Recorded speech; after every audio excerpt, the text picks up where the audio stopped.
Hi, இது உங்கள் ஜோஜன் cooking channel. இன்றைக்கி நம்ம பார்க்க போகிறது குழம்பு மிளகாய் தூள். அதுக்கு என்னென்ன பொருட்கள் தேவைங்கிறத பார்க்கலாம். சீரகம் 100 கிராம், மல்லி 250 கிராம், வத்தல் 150 கிராம், கருவேப்பிலை தேவையான அளவு, கடலைப்பருப்பு 25 கிராம், மிளகு 12 கிராம், மஞ்சள் 4 டேபிள் ஸ்பூன், அரிசி 2 டேபிள் ஸ்பூன், வெந்தயம் 1 டேபிள் ஸ்பூன். நம்ம இது எப்படி செய்யலாங்கிறத பார்க்கலாம். வாங்க நம்ம இப்போ மசாலா செய்ய ஸ்டார்ட் பண்ணலாம். நான் காலையிலேருந்து சாயங்காலம் வரையும் வத்தல், மல்லி, சீரகம் இந்த 3ஐயும் காய வச்சு எடுத்து வச்சுருக்கேன். நம்ம எடுத்து வச்சுருக்க பொருட்களை தனித்தனியாக வறுத்து எடுத்து வைக்கலாம். நான் ஒரு ஃபேனில் நான் எடுத்து வச்சுருக்க மிளகை போட்டு வறுக்க போகிறேன். மிளகை வறுக்கிறப்ப நம்ம குறைஞ்ச தீயில் தான் வறுக்கணும். அதை கருகாமல் குறைஞ்ச தீயில் வறுத்து அதை தனியாக எடுத்து வைக்க போகிறேன். மிளகை வறுத்தாச்சு. இதை நான் ஒரு தனி பவுலில் எடுத்து ட்ரான்ஸ்ஃபர் பண்ணிக்கிறேன். நான் வறுத்த மிளகை தனி பவுலில் எடுத்து வச்சுக்கிட்டேன். அதுக்கப்புறம் நான் எடுத்து வச்சுருக்க இந்த கடலைப்பருப்பை வானலியில் போட்டு வறுக்கணும்.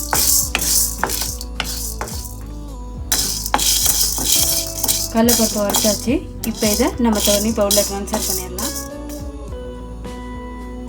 கடலைப்பருப்பை நான் தனியாக வறுத்து எடுத்து வச்சுட்டேன். இதை நீங்கள் கருகாமல் வறுக்கணும், இல்லைன்னா குழம்பு மிளகாய் தூள் நல்லா இருக்காது. அதுக்கப்புறம் நான் எடுத்து வச்சுருக்க வெந்தயத்தை போட்டு வறுக்க போகிறேன்.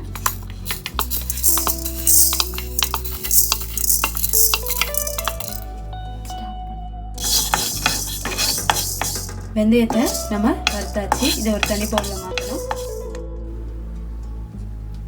வெந்தயத்தை வறுத்து தனியாக எடுத்து வச்சுட்டேன். வெந்தயத்தை நம்ம கருகாமல் தான் வறுக்கணும், அப்போ தான் நல்லாயிருக்கும். அதுக்கப்புறம் நம்ம எடுத்து வச்சுருக்க அரிசியை போட்டு வறுக்கணும். நாம் அரிசியை வறுத்தாச்சு. இப்போ இதை தனி பவுலுக்கு மாற்றிடலாம். வறுத்த அரிசியை நான் தனியாக எடுத்து வச்சுட்டேன். அதுக்கப்புறம் நான் எடுத்து வச்சிருக்க கருவேப்பிலையை வறுக்கணும்.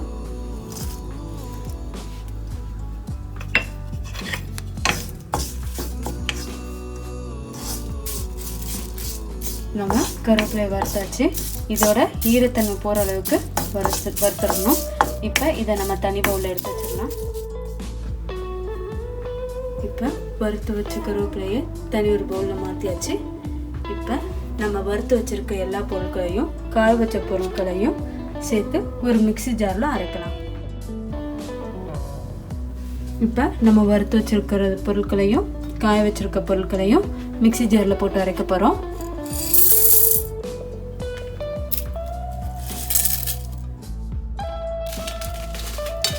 நான் எடுத்து வச்சுருக்க வத்தலை போட்டு உரிக்க போகிறேன்.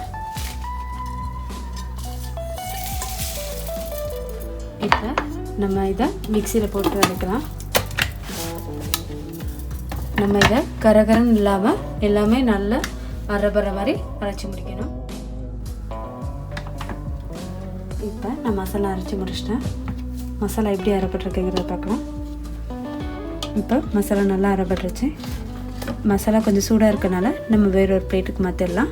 இது கொஞ்சம் கரகரன்னு இல்லாமல் நல்லா அரைப்பட்டுருக்கு.